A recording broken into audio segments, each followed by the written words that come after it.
جن کا موضوع صوفیہ رکو بیٹھو. اللہ رب العالمین کی شان رحمت و آیت رسول کریم اما بعد فاعوذ باللہ من الشیطان الرجیم بسم اللہ الرحمن الرحیم.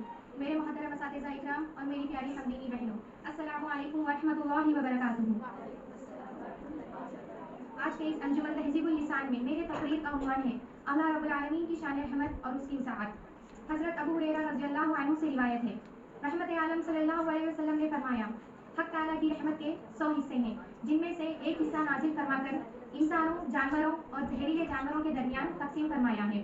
چنانچہ کسی ایک رحمت کے سبب وہ آپس میں رحم فرماتے ہیں اور کسی ایک کے سبب وہ آپس میں میل ملاپ رکھتے ہیں اور وحشی جانور تک اپنی اولاد سے الفت رکھتا ہے اور 99 رحمتوں کو مؤخر کیا ہے، جن کے ذریعے قیامت میں وہ اپنے مومن بندوں پر رحم کرے گا. سبحان اللہ.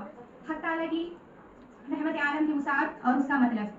حق تعالیٰ کی نعمتوں کی طرح اس کی رحمتوں کا سلسلہ بھی اتنا وسیع اور اماگیر ہے کہ کائنات کی کوئی چیز اس سے باہر نہیں. کیا مرد، کیا عورتیں، کیا جوان، کیا بوڑھے، کیا نیک، کیا بد، کیا پڑھے لکھے، کیا ان پڑھ، کیا خاص، کیا عام، کیا مسلمان اور کیا غیر مسلم، ہر ایک کو اس کی وسیع رحمتوں سے بے شمار فوائد حاصل ہو رہا ہے. بے شک.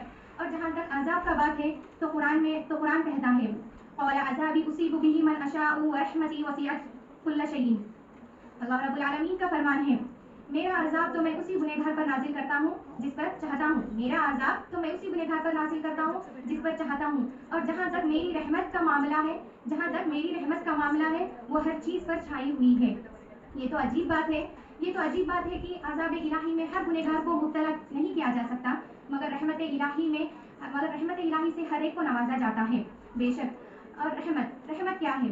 حضرت تھانوی رحمۃ اللہ علیہ نے رحمت کے 4 معنی بیان فرمائے ہیں، جن میں سے 2 کا تعلق دنیا سے ہے اور 2 کا عقبہ، یعنی اللہ تعالیٰ جسے اپنی رحمت سے نوازنا چاہتے ہیں اسے 4 چیزیں عطا فرماتے ہیں.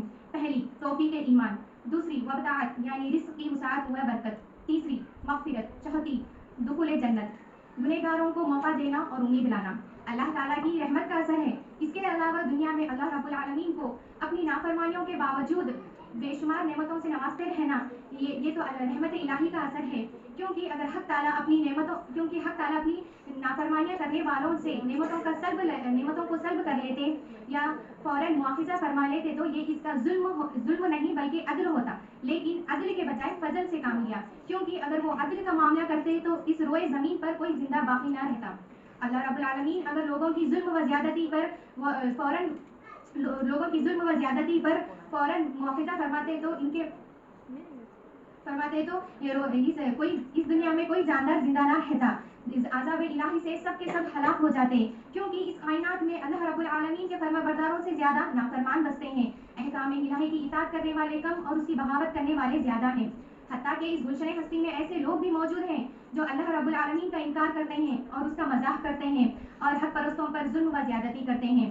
اللہ جل شانہ جب ان سے انتقام لے تو نہ ان کو کھانے کے لیے ایک دانہ میسر آئے، نہ پانی کا کوئی خطرہ ان کے گلے سے تر کر سکے.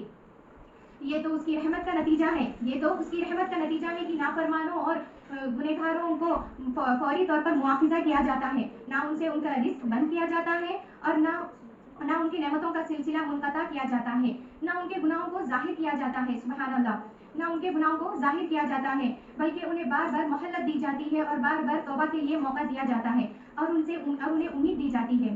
اور اسی طرح ہر مومن اپنے عمل سے نہیں بلکہ اللہ تعالیٰ کی شان و رحمت سے جنت میں داخل کر دیا جائے گا. تو میری مسلمان بہنوں، لہٰذا ہمیں اپنے عمل پر ناز کرنے کی بجائے اللہ تعالیٰ کے فضل و کرم اور اس کی رحمت پر نظر رکھنی چاہیے. ہم گناہگاروں کا ہر کام اسی سے بنے گا، کیونکہ اللہ جل شانہ کی رحمت جس کے شامل حال ہوگی اسے دنیا کے علاوہ قیامت میں مغفرت اور دخول جنت سے مالا مال کر دیا جائے گا.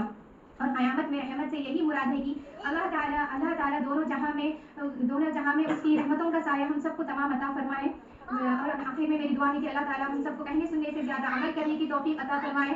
وآخر دعوانا الحمد للہ رب العالمین. السلام علیکم ورحمۃ اللہ وبرکاتہ.